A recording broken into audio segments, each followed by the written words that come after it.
만일 김시습이 없었더라면 저는 아마 한문학 공부를 하지 않았을 것 같습니다. 김시습은 아시다시피 굉장히 천재였다 그러죠. 3살 때에 한시를 지었다 그럽니다.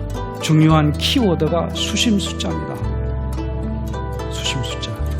왜 그 수심을 느껴야 되느냐? 이 사람의 일생을 볼 때는 어떻습니까? 그렇게 천재였던 사람이 세상을 방랑하고 결국은 정치적으로는 아무런 높은 자리에 가지 못했죠.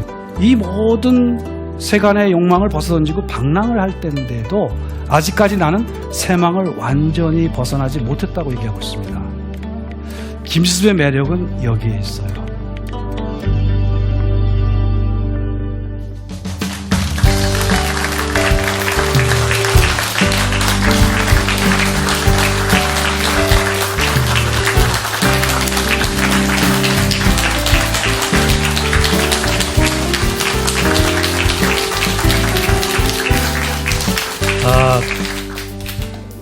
고려대학교 심경호입니다. 여러분들하고 한시, 삶의 노래에 대해서 같이 감상을 하는 시간, 마지막 시간이 됐습니다. 오늘은 한국의 시인으로 김시습을 소개하겠습니다. 김시습에 대해서 저는 삶, 사상, 그리고 문학의 일치라는 주제를 다뤄보았습니다. 사실 저는 제가 한문학, 동아시아의 이 한자 문화 전반에 걸쳐서 공부를 하게 된 가장 근본적인 출발점이 김시습입니다. 만일 김시습이 없었더라면 저는 아마 한문학 공부를 하지 않았을 것 같습니다. 이 한문학이라고 하는 것이 좀 골동품이 아닌가, 너무 기념비적인 이야기만 하는 것이 아닌가 하는 회의를 대학 시절부터 가졌었습니다. 그런데 김시습이라고 하는 이 사람을 만나면서부터 우리 문학의 단순한 높이가 아니라 인간과 문학이 일치되고 사상을 일치시키기 위해서 노력한 사람이 있다는 사실, 그러한 모델이 있다는 사실만으로도 매우 행복했어요. 그래서 이것은 좀 다른 때 강요와는 달리 저 자신을 이야기하고 싶어요, 사실은. 자, 김시습은 아시다시피 굉장히 천재였다 그러죠. 그죠? 저는 이 남이 천재라 그러면 도대체 깎아내리고 싶어가지고 천재가 아니려고 굉장히 연구를 많이 했습니다. 그런데 그 결과 천재라고 결국 항복하고 말았어요. 김시습은 3살 때에 한시를 지었다 그럽니다. 아시다시피 5살 때에는 세종 앞에 불려가서, 혹은 세종이 직접 만날 수 없기 때문에 승정원으로 불려가서 재능을 시험 봤다 그러죠. 그죠? 그래서 세종이 이 아이는 정말로 훌륭하게 될 아이다 라고 해서 비단을 선물로 내렸다라고 되어 있습니다. 그러나 기록에 하면 이 3살 때 지은 시 구절이 남아 있어요. 이거는 연맥이라고, 원래 제목은 없습니다만 보리를 맷돌에다 가는 것을 보고, 유모가 가는 것을 보고 지었다는 식구입니다. 무우뇌성 하처동, 비가 없건을 우레소리가 어디에서 일어나는가, 황운편편 사방분이라, 누런 구름이 사방으로 조각조각 날린다, 이런 얘기입니다. 풀풀 사방에 흩어진다, 이런 뜻이죠. 그 보리가 갈려가지고 그것들이 날리는 모습을 이와 같이 묘사하는 것이죠. 아주 잘된 시냐, 그는 알 수가 없습니다만 여기 놀라운 것은 3살 어린아이가 칠원절구의 그 구법을 다 지켰어요. 보세요. 무우, 뇌성, 하처동, 둘둘 셋으로 끊었죠. 그죠? 두 번째 구등은 황운, 편편, 사방분 해서 둘둘 셋으로 끊는 법칙을 지켰어요. 여기서 복잡한 말씀은 못 드리겠습니다만 음성적인 효과를 다 맞춰가지고 한시는 평측이라서 높낮이가 다른 소리들을 안배해야 되는데요. 딱 맞았어요. 3살 어린아이가. 이와 같이 사실 어린아이가 지은 시라고 하는 것들은 동몽시, 동몽은 아주 어린아이라는 뜻입니다. 김시습은 어렸을 때부터 한시 한문 공부를 많이 했어요. 암송을 많이 했습니다. 그래서 꽤 나이가 들어서도 우리말을 잘 못했다 그래요.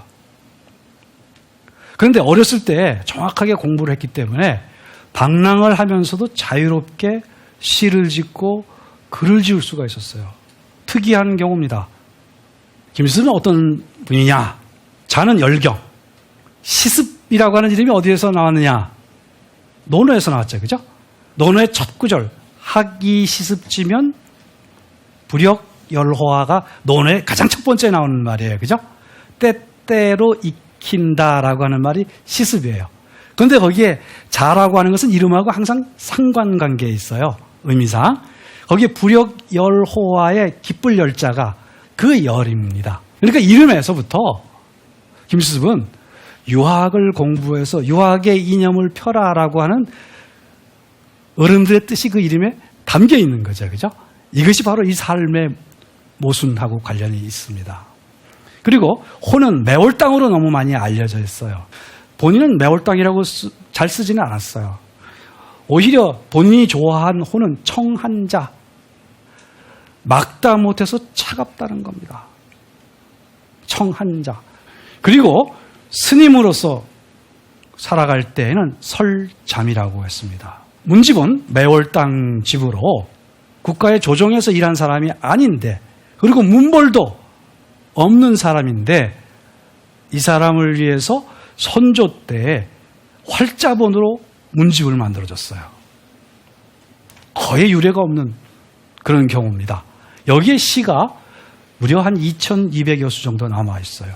김수습은 저는 이렇게 한번 규정해 봤습니다. 어설픕니다만 자유롭게 시를 짓고 글을 썼던 문인, 그리고 우리나라에서 정말로 특이하게도 유학, 불교, 도교의 사상을 종합하려고 한 사상가, 그리고 백성의 삶을 동정한 인도주의자, 그리고 마지막으로 국토 산하에 깃든 역사미를 발견한 여행가입니다. 이런 키워드를 우리 같이 생각해 보도록 하겠습니다. 자, 아까 말씀드린 것처럼 선조 때 활자본, 제주갑인자본이라고 흔히 알려져 있는 활자로 매월당집이 간행됐습니다. 이때 선조의 명령으로 김수습의 전기를 쓴 사람이 누구냐면 율곡이예요. 율곡이가 매월당 김수습의 삶을 뭐라고 규정했느냐? 심유적불자였습니다. 마음으로는 유학자의 사상을 품고 있으면서 겉으로만 불교의 승려인 것처럼 행세를 했다는 뜻입니다. 저는 이게 율곡에 고민이 담겨 있을 것 같아요. 유교국가에서 김수습을 선양하고 활자가본까지 낸 이유는 김수습의 저리를 높이기 위해서는, 즉 유교적인 이념에 가장 충실한 사람으로 표본으로서 제시하기 위해서 문집을 간행한 거거든요. 거기에 싣는 전이기 때문에 바로 이와 같이 심유적불로 규정을 했다라고 생각이 됩니다. 또 한 가지 재미있는 것, 전에 보면은 5세란 말이 나와요. 즉 5살 때에 승정원에 가서 시험을 받고, 여기서 세종이 앞으로 크게 될 인물이라고 이 사람에게 뜻을 갖다겠다, 사랑을 주었다라고 하는 거거든요. 그래서 이 다음부터는 김수습을 길거리에서 만나는 사람들이 전부 다 뭐 시수바 이렇게 부르는 게 아니고 5세 동자라고 불렀다는 거예요.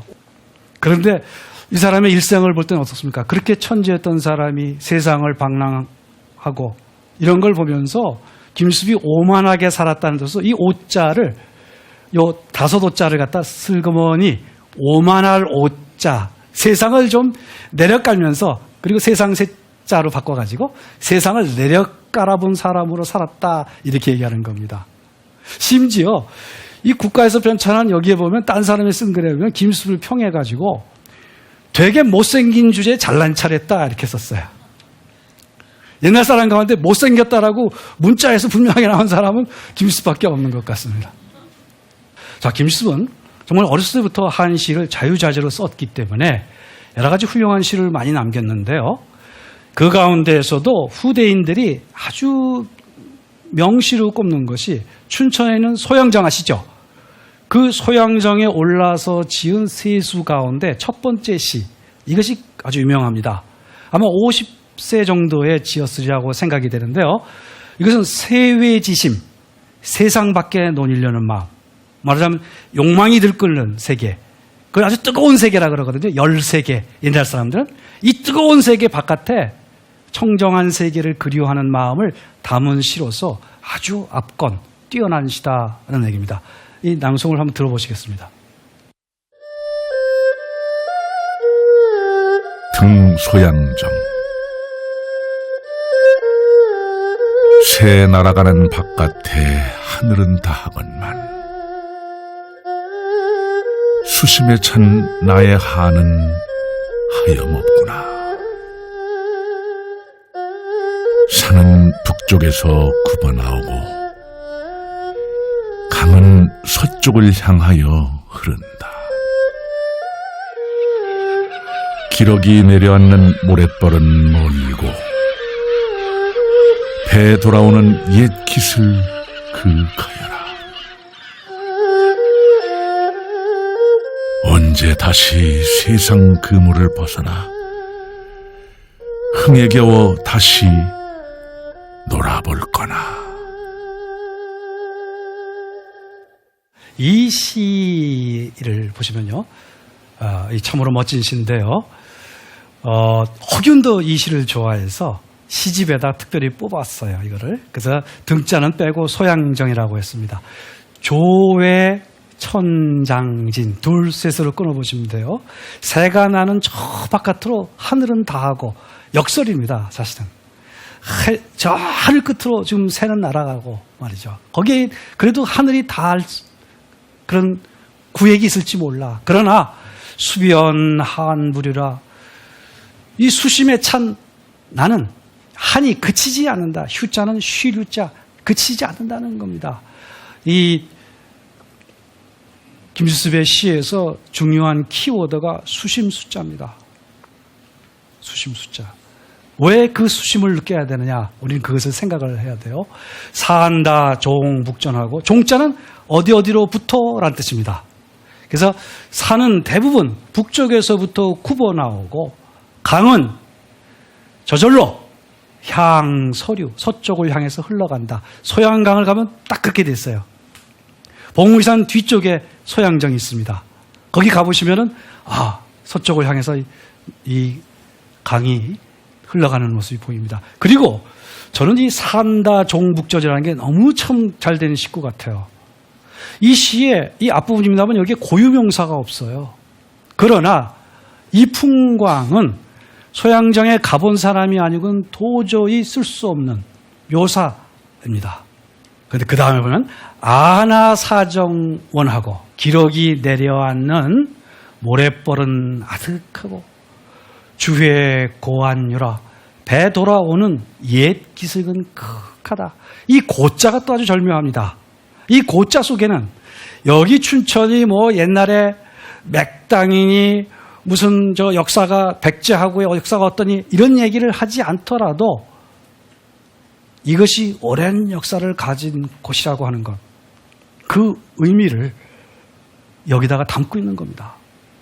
그런데 마지막에 이렇게 해서 어느 때야 세상 그물을 벗어던지고, 포자는 벗어던지고, 승흥 차중유, 흥에 겨워서 다시 여기에 다시 놀아볼 거냐. 이 세망이라는 중요한 또 단어가 나왔어요. 한시 한문에서 많이 나오는 단어입니다. 세망. 서양에서 그걸 매트릭스라고 하는 겁니다. 우리가 사실은 어떤 모든 것들에서 구속되고 있는 거죠. 알게 모르게. 이러한 것들을 벗어나서 여기에 다시 놓일 건가 말이죠. 근데 요 시에 보게 되면 아직까지 완전히 자기 자신은 이때 사실은 이 모든 세간의 욕망을 벗어던지고 방랑을 할 때인데도 아직까지 나는 세망을 완전히 벗어나지 못했다고 얘기하고 있습니다. 김수습의 매력은 여기에 있어요. 김수습이 만일 50쯤 돼가지고 나는 달관에서 세속의 욕망을 다 벗어던졌다라고 말했다면 전 김수습 싫었을 거예요. 그런데 김수습은 나는 아직 완전히 벗어나지 못했다는 겁니다.